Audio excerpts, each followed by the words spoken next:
trade representative of the Russian Federation in the United Kingdom, and I will host today's Jubilee Conference dedicated to the centenary of the first trade agreement between Russia and England, which was signed exactly 100 years ago on the 16th of March, 1921. Before we start, a few technical remarks. By the end of the conference, we will hold a Q&A session.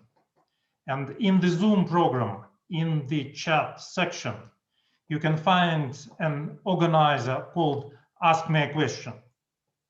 Please feel free to write your questions to him, and our team will pick up the most relevant ones, and I'll ask our distinguished speakers to answer them. So now we start our conference, and it's an honor for me to invite His Royal Highness Prince Michael of Kent, the patron of the Russo-British Chamber of Commerce, our long-standing partner, to open the conference. Your Royal Highness, the floor is yours. Спасибо вам. Мои российские друзья, my dear friends, I just wanted to welcome you all today to this event, marking the centenary of the Anglo-Russian trade agreement. 100 years ago, it established a framework for bilateral trade and granted diplomatic status for trade representatives. It was an example of how two countries could bridge divisions for mutual long-term benefits. 5 years ago, we also marked the centenary of the Russo-British Chamber of Commerce, which has always been a strong supporter of our friends in both Russian and British government bodies and businesses. As patron of the RBCC, on behalf of our members, I've always admired the strong and resilient cooperation it fosters between the United Kingdom and Russia. I'd like to thank both sides for their efforts in organizing today's event. It's important in these challenging times, which we are so badly missing, the people-to-people dialogue.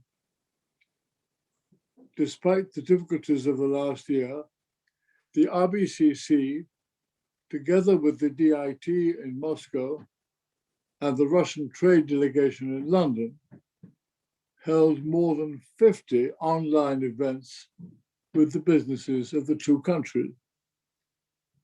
And these in turn helped businesses to keep informed about new opportunities and encouraged the further development in our relations. In November this year, Glasgow will host a COP26 summit, which will bring together countries from all over the world to tackle the challenges of climate change. The way that the United Kingdom and Russia are combating the pandemic will be a good template for cooperation in the environmental agenda. I thank you all for joining this conference, and I hope you'll enjoy listening to what the speakers have to say. Thank you.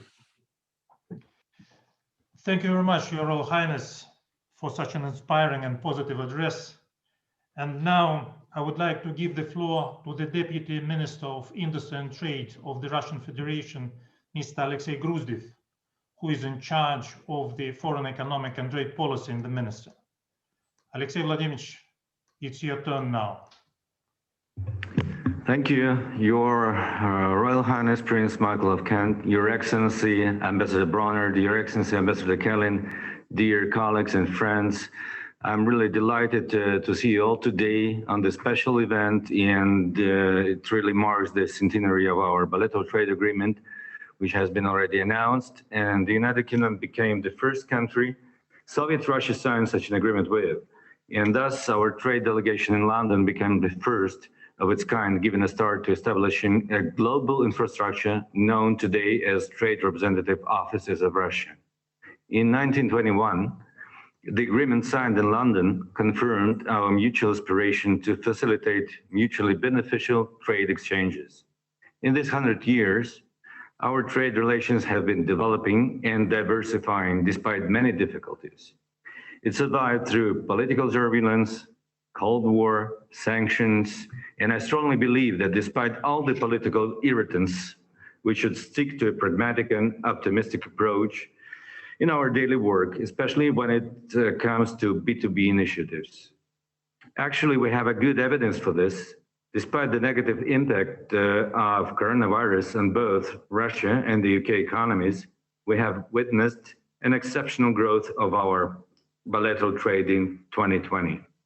The turnover increased by 54% and almost reached $27 billion, ranking UK the fifth among the leading trade partners of Russia. We see 2021 as a promising year, as we expect the global economy to start its recovery and to restore once damaged cooperation chains. With the new modalities of the EU-UK relations, there might be some new options for trade development between Moscow and London. I mean the UK global tariff. Yes, most of the products which we supply to the UK today are tariff-free or low tariff due to their nature. However, we estimate the overall duties paid by Russian exporters to reduce by 30 to 40%. Let me also emphasize that the UK remains one of our key trade partners in services and also in investment. Moreover, many British companies operate in the Russian market of legal, financial, and business services. We witness sound progress in the energy and mining sectors, space exploration, pharma, and waste management. And we are ready for a joint study together with our counterparts from the Department of International Trade and other interested agencies to identify new sectors of bilateral cooperation. It is an outcome of the meeting between Minister of Industry and Trade Denis Manturov and Her Excellency Ambassador Bronard, which took place yesterday in Moscow. And of course, we see our trade mission in London joining efforts with the Russian embassy as an important navigator, both for the British and Russian companies wishing to establish and develop fruitful partnership. And I would like to finish my remarks with extending the invitation to both the officials and the business people to visit our major international industrial exhibition named INAPROM, which we intend to host in Yekaterinburg this summer from 6th of July to 9th of July. And we believe that INAPROM will be the largest platform for industrial dialogue between international governments and businesses. And I do hope that this event might be a great opportunity for British companies to get to know Russian industries better and to showcase their products and technologies as well. Thank you for your attention. Once again, I would like to congratulate all of us in the trade mission at this special occasion of the centenary of our bilateral trade agreement. Thank you. Thank you very much, Alexey Vladimirovich. And now I'd like to pass the microphone to Mr. Andrei Kelin, extraordinary and plenipotentiary ambassador of the Russian Federation to the United Kingdom. Your Excellency, the floor is yours. Yeah, thank you. Thank you, Boris Georgievich, for giving me the floor. I would speak differently from the previous speaker, more about the history and about the centenary of the first Soviet-British trade agreement. And this is for us a memorable day. Its conclusion marked a milestone in rich history of the Russian-British bilateral relations. This centenary is also a good reason for all of us to take a positive look at the prospects of our bilateral ties based on the existing experience. Back in 1921, the agreement has great importance for both sides. For the new authorities in Moscow, it meant the first official recognition by a Western state and marked the end of the foreign trade blockade. In return, many British manufacturers, exporters, and importers were saved from a downfall during the post-war economic crisis, thanks to the development of the UK-Russia trade relations. The agreement reflects mutual respect and signifies the victory of common sense over political stereotypes. In its text, we can find a renunciation of any hostile actions or activities, removal of the barriers to trade and financial transactions, as well as exchange of a full-fledged trade mission. The good will allow to look beyond ideological attitudes and significantly ease tensions in both nations' interests. This example is particularly instructive now that unfortunately difficulties have risen again in the Russia-UK relations. And this is despite the fact that our countries share basic values of humanism, democracy, market economy, rule of law, human rights, and sustainable development. The real life, as well as the interests of our countries, dictate a mutually constructive approach to the bilateral relations. Amid the crisis of recent years, the need to coordinate and joint efforts, expand trade and investment ties, exchange knowledge and technology has become more evident than ever.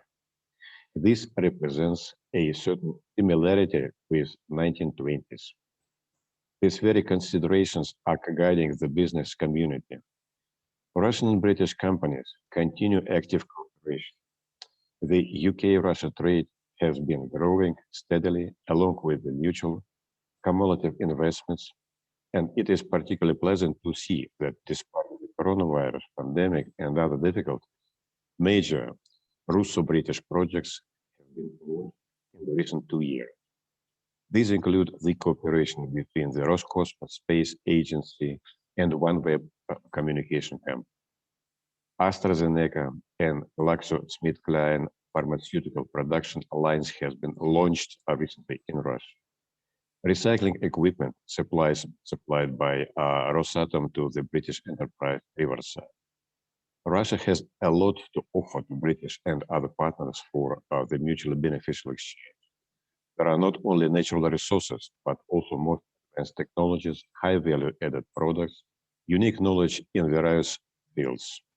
The examples include nuclear and hydrogen energy, metallurgy and chemistry, satellite navigation, space, aircraft, and shipbuilding, healthcare innovations, fundamental and academic science.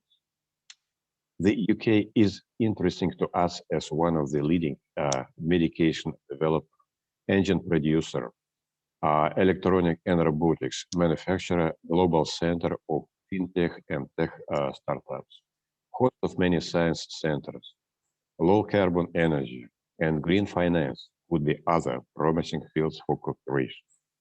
This is particularly important as we approach the landmark COP26 climate conference in Glasgow. The success of our two countries in developing coronavirus vaccines has taken on particular significance. Russian Sputnik V has proved its utmost efficiency. The enormous global demand for such medical products opens up a way to broader cooperation. One could think about vaccine co-production and combination as well as joint actions to help developing countries in the fight against the pandemic. Against the backdrop of the Brexit, COVID-19 and other international challenges, Russia and the UK's objective national interests create a solid basis for cooperation. Naturally, Russia will start reapproachment only on the basis of equality and mutual respect. We are ready to discuss with the UK any issues in an honest and open dialogue, both bilaterally and multilaterally, including the UN and WTO. No matter how our political dialogue develops, the expansion of mutually beneficial economic, cultural, and humanitarian exchanges must continue. We hope that this joint online conference helps to strengthen the spirit of healthy pragmatism in our bilateral relations. A good example was shown with the first Soviet-British trade agreement. Thank you very much for your attention. Thank you very much indeed, Ambassador. And now it's my pleasure to turn the floor to Her Majesty's Ambassador to the Russian Federation, Deborah Bronner. Your Excellency, please. Thank you very much, Boris, and I'm really delighted to have this opportunity to join His Royal Highness Prince Michael of Kent, Deputy Minister Alexei Vladimirovich Gruzdev, who I had the pleasure of seeing yesterday, my counterpart, His Excellency Ambassador Andrei Vladimirovich Kelin, Sergei Nikolaevich Katirin from the Russian Federation Chambers of Commerce and Industry, and Roger Munnings, the chairman of the Russo-British Chambers of Commerce, in marking this important centenary milestone. Of course, I would have really liked to make the trip back to London to mark this occasion in person, and I'm sorry that's not possible, but it is great to be able to participate remotely. So thank you very much for the invitation. You'll be aware, of course, that as we're in this meeting, my Prime Minister is about to launch the UK's integrated review of our diplomatic, defence and development strategy. This defines my government's ambition and long-term strategic aim for the UK's role in the world, and it sets out the challenges of the coming decades, including those posed by a more fragmented and competitive world order, advances in technology, and of course the global challenges posed by COVID-19 and climate change. And it sets out how we, the UK, will respond to those challenges as a global actor. At the heart of it is the Prime Minister's vision for the UK in 2030, a problem-solving and burden-sharing nation with a global perspective. Of course, the review sets out a picture of the political relationship between the UK and Russia, which is very difficult, as Andrei and others have said, and that isn't news. And it's interesting that the trading relationship has often had to operate in difficult political contexts.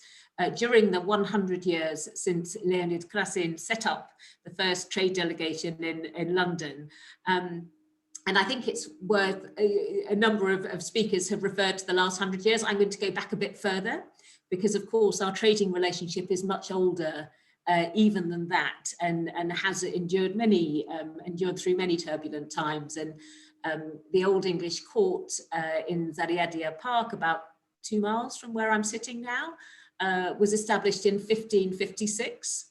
As a gift of Tsar Ivan IV, Ivan the Terrible, as we call him in English, and of course when Elizabeth I was on the throne of England, and that facilitated the establishment of the English Muscovy Company in Moscow, which was the first joint stock company in Russia. And of course that was before even the union between England and Scotland. It goes that far back.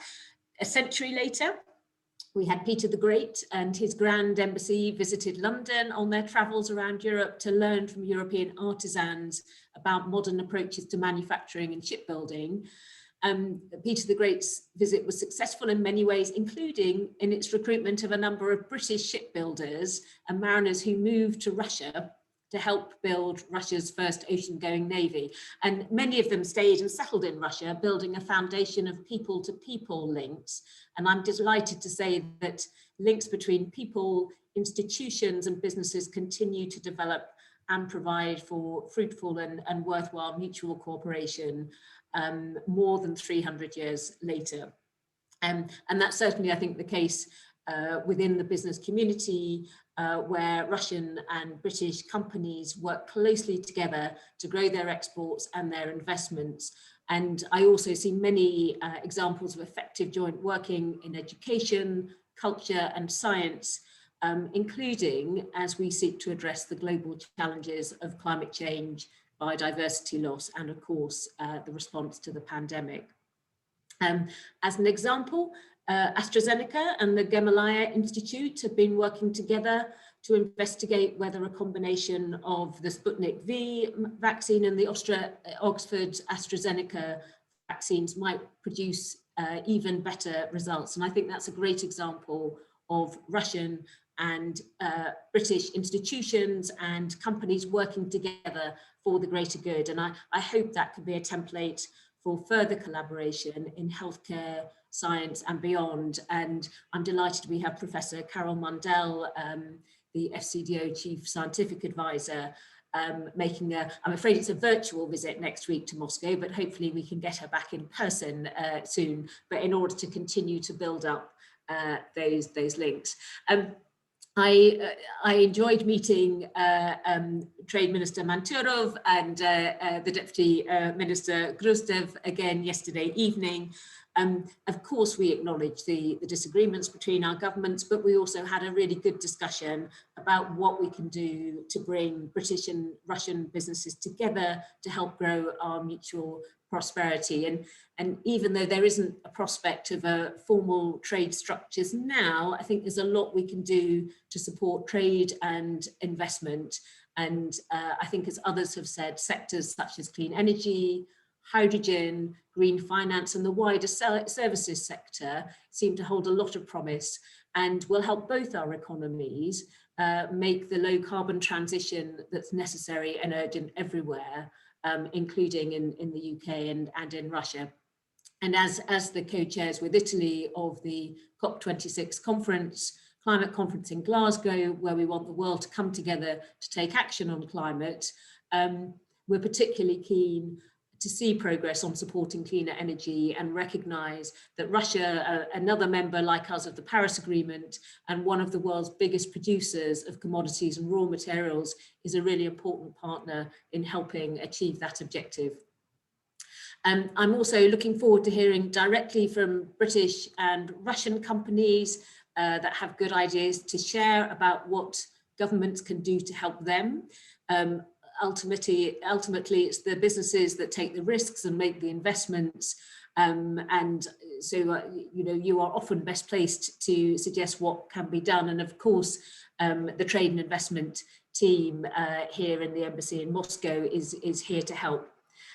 We're building on strong trading foundations. Russia is the UK's 22nd largest trading partner and 26th largest export market. According to our statistics, Russia is the 18th largest supplier of imports into the UK. So they're good figures already, but we want to do better. The balance of trade, I should say, is in Russia's favour. So, of course, I'd like to see lots more British companies exporting to Russia to narrow that gap and give life to our ambition to grow our markets as an independent trading nation. Growing trade is going to be hugely important for all of us as we start to emerge from the economic damage caused by COVID-19. I'm pleased that we have such a long history of mutually beneficial trade, and I'm determined that we'll continue to build on this foundation to strengthen our trading links for the next 100, maybe even 300 years, though obviously the teams are focused on rather shorter timeframes than that. So thank you very much and congratulations on your centenary. Thank you very much indeed, Ambassador. And now we turn to the representatives of businesses of our two countries. The President of the Chamber of Commerce and Industry of the Russian Federation, Mr. Sergei Katerin, prepared a video address for us. The Russian CCI and its regional chambers are actively supporting our cooperation and work closely with RBCC in organizing annual bilateral events. The video will commence shortly. Please stay tuned.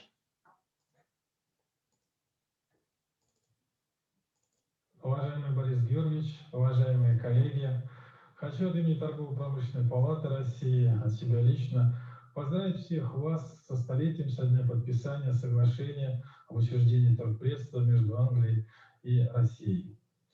Непростое время было, 21 год, гражданская война, но тем не менее предприниматели Великобритании и России стремились узаконить свои отношения, которым насчитывается, конечно же, много веков.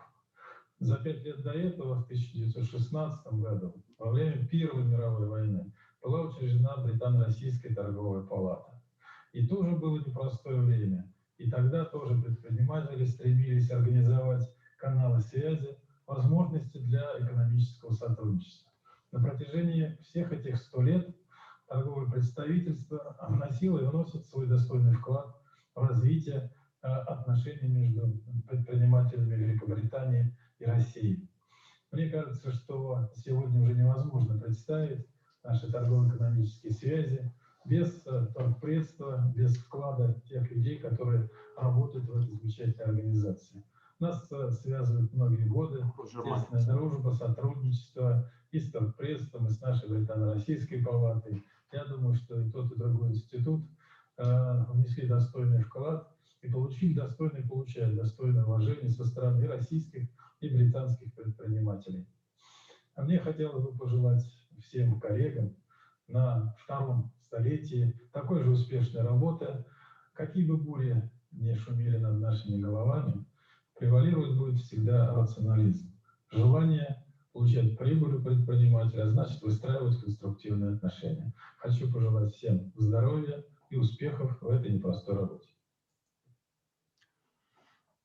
The last but not the least, I'm delighted to invite Mr. Roger Marmins, Chairman of the Board of the Russo-British Chamber of Commerce.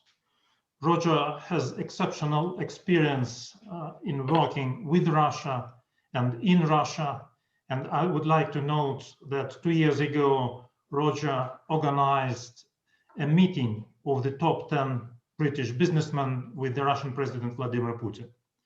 So Roger, we are ready to hear your opinion on the history and the future of our bilateral trade relations. Boris Grigorievich, thank you very much indeed. Your Royal Highness, Excellencies, Deputy Minister, ladies and gentlemen, it's good to see you all on my screen here, but I wish I could see you in person. The problem with being the last speaker is that virtually everything valuable has been said. But what I would like to do is just to draw out three fundamentally important points.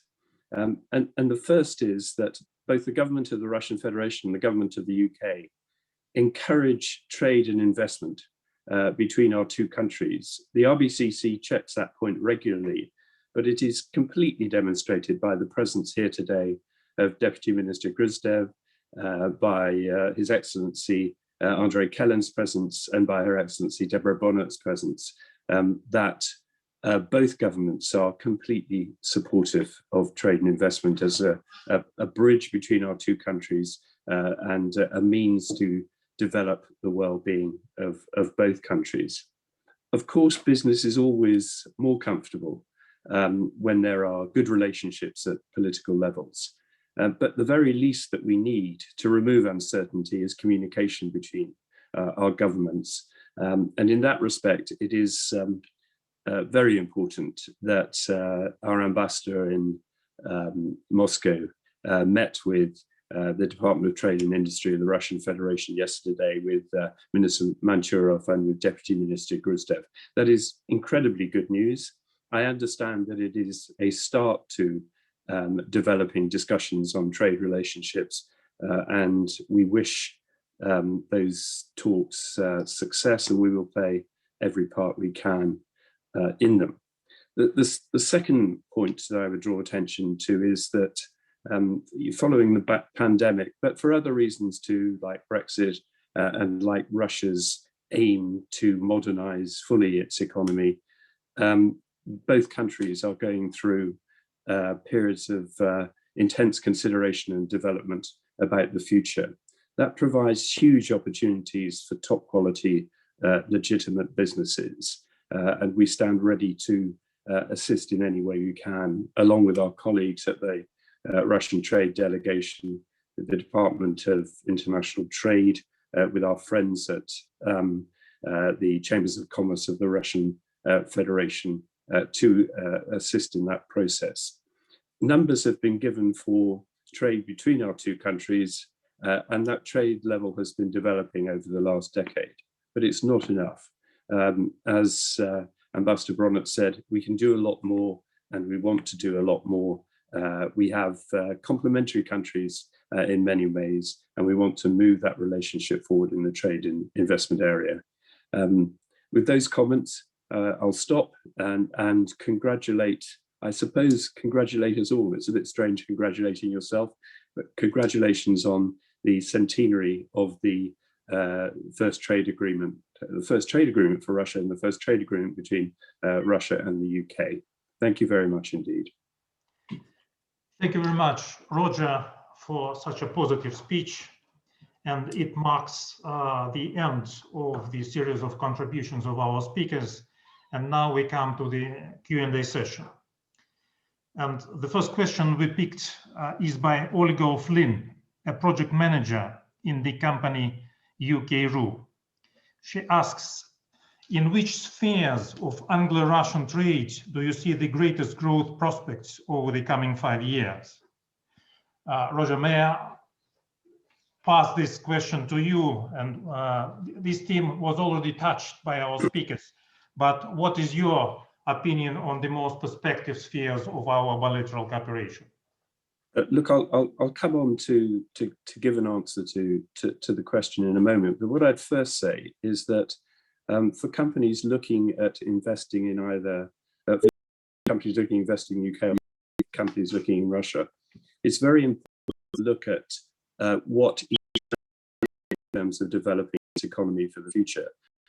As its national goals, we'll hear more about during the course of the next month, based around the concept of the national projects to make a 21st, 22nd century economy and society. There will be huge opportunities for companies and for British companies in those areas. Britain has now left the European Union and has to build its trade relationships around the world. We need Russian investment, and we have a lot of capability here in-house. So whichever company you are part of, do not think you're ruled out by the currently popular areas of investment, because there will be opportunities that are very broad indeed. In terms of the current position, I would say that London as a financial centre is extremely important on a global scale.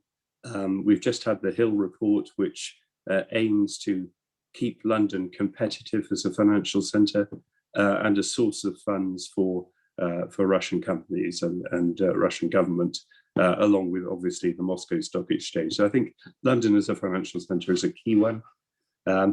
COP26 has been mentioned. The climate change talks in Glasgow in November, I think will provide opportunities for further cooperation and further insights.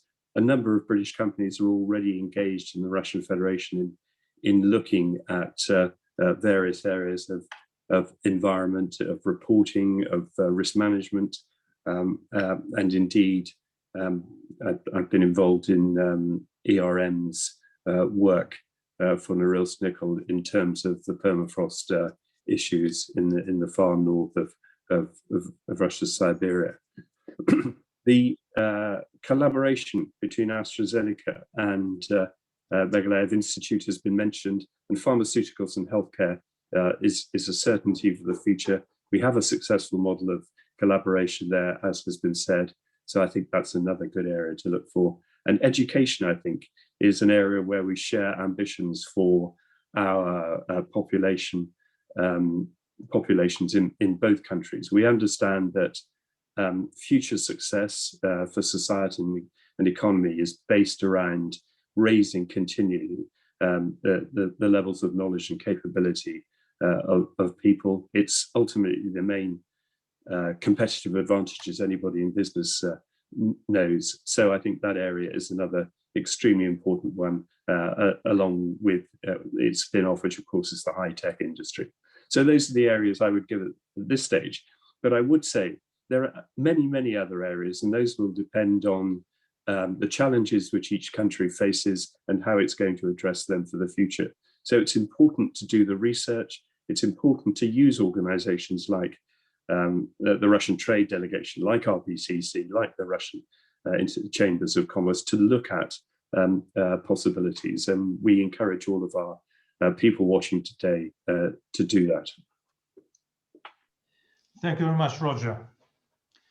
The second question is by Elena Ananyeva from the Institute of Europe of the Russian Academy of Sciences. To what extent do political problems in relations between our countries hinder economic cooperation? I'm passing this question to His Excellency Andrei Kelly. Okay, thank you for the question.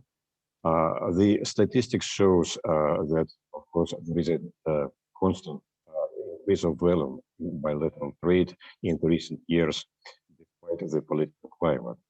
But at the same time, Roger and others has mentioned that it can be done much more than what we are doing right now. There are good figures. There are around 120 companies from the Russian Federation, Great Britain, and around 600 companies working in Russia. Looks pretty good, and we may continue developing this line.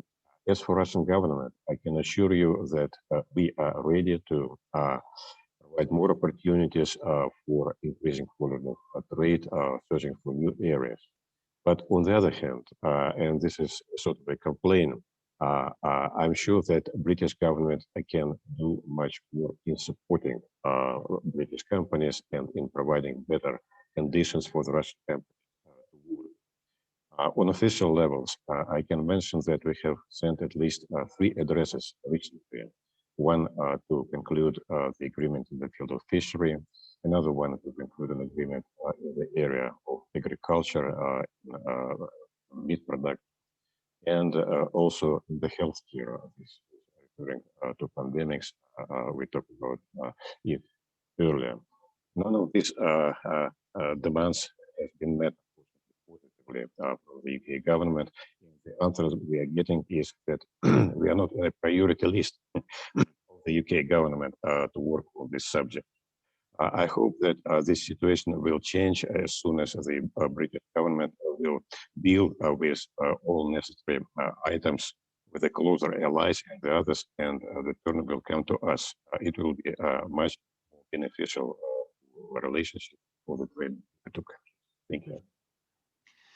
Thank you very much, Ambassador. Our next question, or even 2 of them, came from Rosemary Griffin from S&P Global Platts. The first one is, how do you expect Brexit to impact the UK's sanctions policy? And the second one, in light of Western oil companies' recent statements on energy transition, do you expect British energy companies to reduce their involvement in Russian oil and gas projects? I assume that it will be appropriate to pass this question to Her Excellency Deborah Bronert. Your Excellency, please. Thank you very much. So the first question on EU exit and UK sanctions policy. Well, we've left the European Union now, and so now the transition period has come to an end. We will pursue our own independent sanctions policy driven by UK foreign policy and national security interests. Our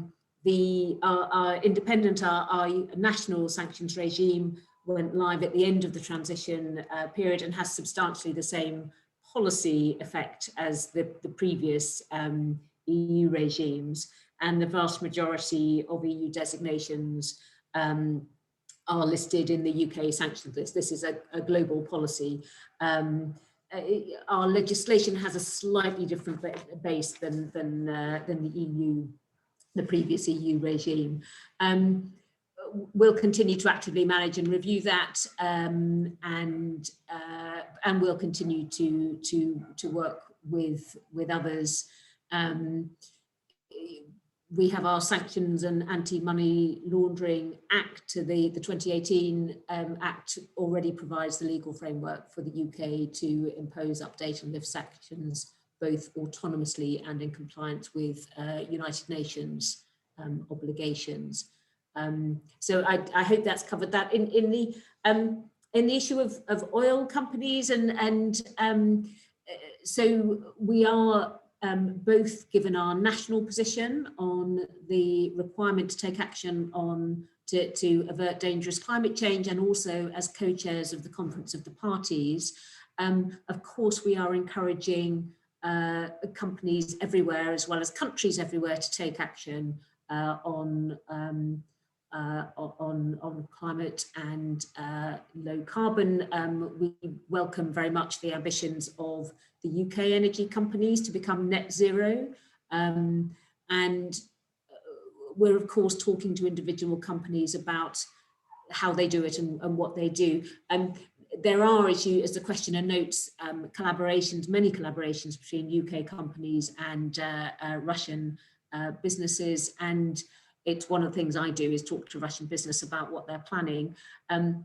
We were really pleased to see BP's recent announcement of their sustainable energy partnership with Rosneft, and you may have noticed that Shell collaborated with Gazprom and sent Europe's first carbon neutral shipment of LNG to the UK.